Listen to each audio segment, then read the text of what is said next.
Hi, I'm Lauren Bryant, twin mum, event host, and award-winning small business specialist with a background in automotive and finance. I'm coming up to 10 years of Empower House, where I've helped hundreds of women streamline and scale their business. The greatest thing I've built, though, is an incredible community through my events, the Brunch Club. In over 70 live events, I've created thousands of connections and raised tens of thousands of dollars for charity. Most of all, I created a no-pressure networking space for women to feel seen, heard, and supported.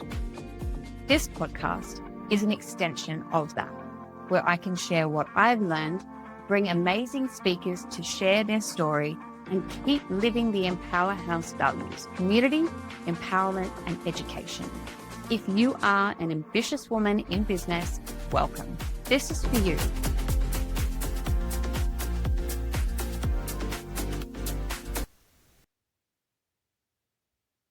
It is the end of the year and everybody's very busy.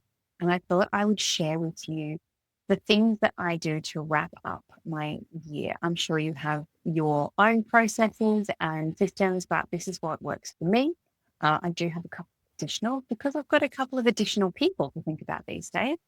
But this is what I've been doing to keep myself on track and ready to go for January as soon as I come back from having a little break with the family and everything like that. So to start off, my end of year process is very sexy. It is getting up to date with my bookkeeping. I make sure that I have all of my entries done. I have my back lodged and paid. Any outstanding invoices I'm chasing up, and of course I'm paying any outstanding bills as well. I can't stand coming back, and the first thing that I have to do in a new year is catch up on bookkeeping. So that is my number one thing, is making sure that that's all done. If you have somebody doing it for you, that's wonderful, but making sure that everything is neat and tidy and ready to go. As much money is in your bank account as possible, and you've got as many of your debtors settled as you can, or strategically as well. The next thing that I'm doing is planning for the next year. So personally, I'm booking in any appointment. I have always booked a year's worth of hair appointments. That went out the window this year for obvious reasons, but I book monthly because my hair grows really fast. So I get my hair done every 4 weeks. I'm booking in the dentist. I'm booking in skin check, any doctor's appointments that I need for blood tests and that kind of stuff. I'm doing it in advance because everything that you don't put into your calendar will get pushed back and pushed down the list and further down the list. So it's really important that we're booking in things to take care of ourselves. And that might also be setting up your calendar for how your weeks and your months and your days are all going to run. So what you're doing for your exercise, when you're going to do your shopping, all of that kind of thing as well.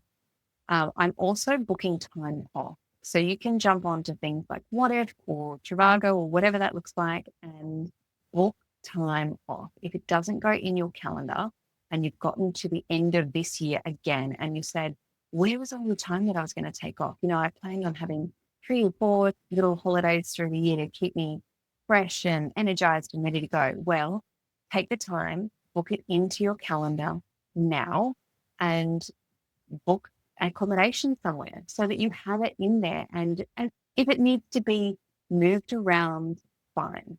That's something that you can do next year, but decide this is the time that I'm going to have and book those things in before the end of the year. For business, I obviously run networking events. So I'm booking in all of my event dates, getting that to the venues that I deal with. So they're all booked in, ready to go. And then I also have a plan with when I'm bringing out my tickets and when I need to have another speaker booked and the graphics done and all of that sort of thing that flows in with that.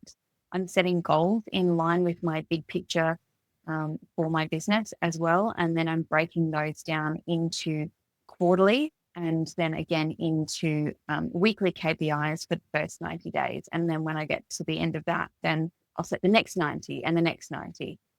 If you need help with that, I have a vision masterclass that you can do. And it's all about setting the vision for your business so you know exactly where you're going, how you're going to get there, and what that's going to look like 3 years from now, as well as all the way down to this week, next week, and the one after. So really very helpful exercise. So you are going in the same direction and not chasing after shiny objects and all of that sort of stuff. I'm thanking clients, putting that out on social media, doing emails, all of that kind of thing. Special people I have sent gifts to, that kind of thing. It just depends on where you are in your business and what that looks like for your business as well. And I'm scheduling social media because I don't want to sit on my holidays with my family when everybody else gets time off and have to sit there and do my social media. So scheduling socials and setting out of office replies and that kind of thing. So that's what planning for the break and also the next year looks like in the business. And then, of course, I've got a family now. So I have some appointments booked for them. We have childcare organised, swimming lessons, that sort of stuff is all booked in and planned. So I know exactly when I'm going to have help and when I need to be in mum mode and when I have time for the business. The final thing for me is a tidy up. I am going to tidy up my desk. I've already tidied up my inbox. That's ready to go. I have already done my wardrobe and the girls' wardrobe and cleared out toys and that sort of stuff as well. So that's already been donated to charity. It's gone. We've been selling things on Facebook Marketplace and just freeing up some of the clutter around my house. And also cleaning up some contacts as well. So people that you don't want to do business with anymore, people who personally you're going to stop investing your time and energy with. You just don't need to bring them into the new year.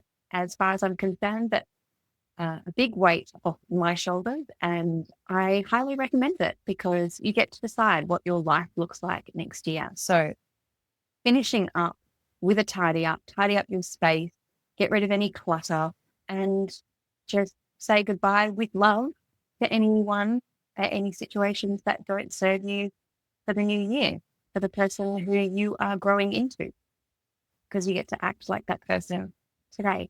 So I hope that you have a peaceful and safe Christmas and Happy New Year.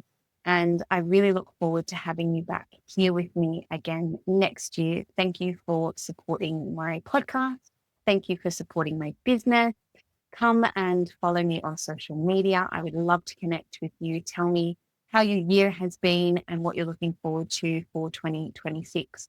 I am on Instagram at empower.house, and I'm looking forward to talking with you again really soon.